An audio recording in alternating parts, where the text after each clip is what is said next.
तर 500 हजाराच्या नोटा रद्द झाल्याचा फटका लग्नालाही बसलाय। मनमाडमध्ये वजीर शेख यांच्या मुलीचं लग्न करायचंय, त्यांच्या चिंतेत ते आता पडलेले आहेत। मुलीच्या लग्नासाठी वजीर शेख यांनी 50,000 रुपये काढले, पण त्याच दिवशी 500 आणि हजाराच्या नोटा रद्द केल्याचा निर्णय झाला। आता मांडव, आचरा आणि इतर खर्चांसाठी हे पैसे कसे खर्च करायचे याची त्यांना चिंता लागली, कारण कोणीही या नोटा आता स्वीकारत नाही। बँकेतूनही 4,000 रुपयेच परत मिळण्याची मर्यादा आहे, त्यामुळे लग्न कसं करायचं ही देखील समस्या त्यांना भेडसावते। प्रशांत गोडसे आपले प्रतिनिधी आपल्यासोबत आहेत। प्रशांत, कसं होणार लग्न याची चिंता या कुटुंबियांना लागली आहे? सर बरोबर आहे। मनमाड येथील 52 नंबर मध्ये वजीर शेख हे आपल्या कुटुंबासोबत राहतात।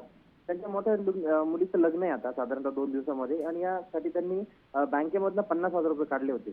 परंतु यामध्ये साधारणतः 20,000 रुपये त्यांनी हातात दिले सगळ्यांना। परंतु कालपासनं जे काही गोष्टी उधारीत घेतलेल्या होत्या त्यांना पेमेंट करायचं होतं काल, परंतु ते न घेता आल्यामुळे पुष्कळशा गोष्टी त्यामध्ये लग्न मंडपातील भांडे असो किंवा मग मंडपामध्ये जे फोटोग्राफर आहे त्यांना देण्यासाठी लागणारी कॅश, या सर्व गोष्टींमुळे अडचण निर्माण झाली आणि त्याच्यामुळे खूप मोठा प्रश्न निर्माण झाला की पुढील खर्च कसा करायचा। कसा पुढचा खर्च करायचा हा सगळ्यात महत्त्वाचा प्रश्न आहे। धन्यवाद दिलेल्या माहितीबद्दल। हेमंत गोडसे आपले प्रतिनिधी आपल्याला फोन लाईनवरून माहिती देत होते। लग्न कसं करायचं मुलीच्या हा सगळ्यात महत्त्वाचा प्रश्न आहे, कारण लग्न सराईचे पैसे मात्र 500 आणि हजाराच्या नोटांमध्ये आहेत आणि हे पैसे कोणीही घ्यायला तयार नाही।